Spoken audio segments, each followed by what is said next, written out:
Turns out only one was an immigrant, 3 were not. And then, frankly, there are those who are saying the best thing that could happen to us is be attacked by somebody.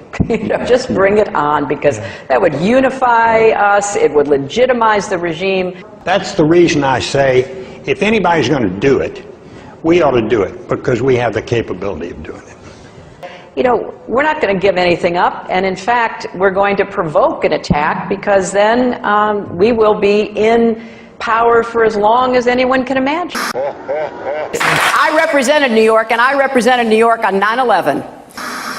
When we were attacked, where were we attacked? We were attacked in downtown Manhattan, where Wall Street is. I did spend a whole lot of time and effort helping them rebuild.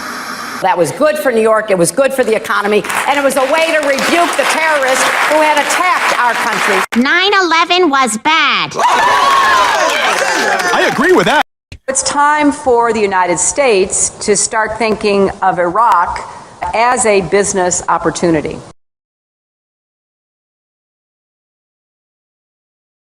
Hi, Secretary Clinton, will you release a transcript of your paid speeches to Goldman Sachs?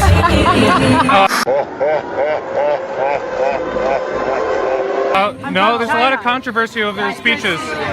Just in July, New Hampshire, you told the crowd you, quote, take a backseat to no one when it comes to progressive values. I take a backseat to no one when you look at my record and standing up and fighting for progressive values. Last month in Ohio, you said you plead guilty to, quote, being kind of moderate and center. Do you change your political identity based on who you're talking to? No, I think that, like most people that I know, I have a range of views, but they are rooted in my values and my experience. I get accused of being kind of moderate and center.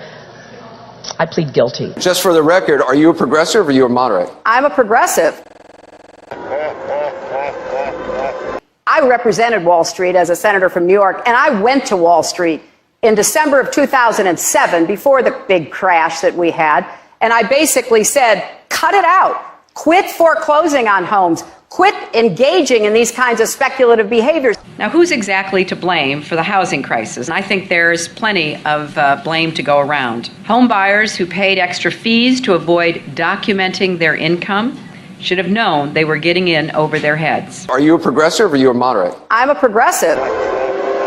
Of course we have to deal with the problem that the banks are still too big to fail. We can never let the American taxpayer and middle-class families ever have to bail out the kind of speculative behavior that we saw. But we also have to worry about some of the other players. AIG, a big insurance company, Lehman Brothers, an investment bank.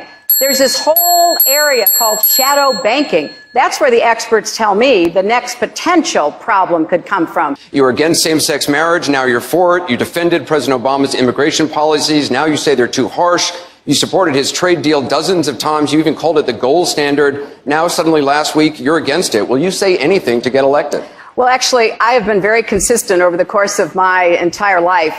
Time and time again, you hear one thing in speeches, and then you see a campaign that has the worst kind of tactics, reminiscent of the same sort of Republican attacks on Democrats. Well, I am here to say that it is not only wrong, but it is undermining core democratic principles. Since when do Democrats attack one another on universal health care? I've looked at the legislation that Senator Sanders has proposed, and basically he does eliminate the Affordable Care Act, eliminates private insurance, eliminates Medicare, eliminates Medicaid, TRICARE, Children's Health Insurance Program. This is what drives people crazy. It drives them crazy. Why not just come out and lay it out? This is what makes people distrust not just these politicians, but Washington, but the administration, but anybody who even raises their hand and testifies under oath, believing you're not being straight with me.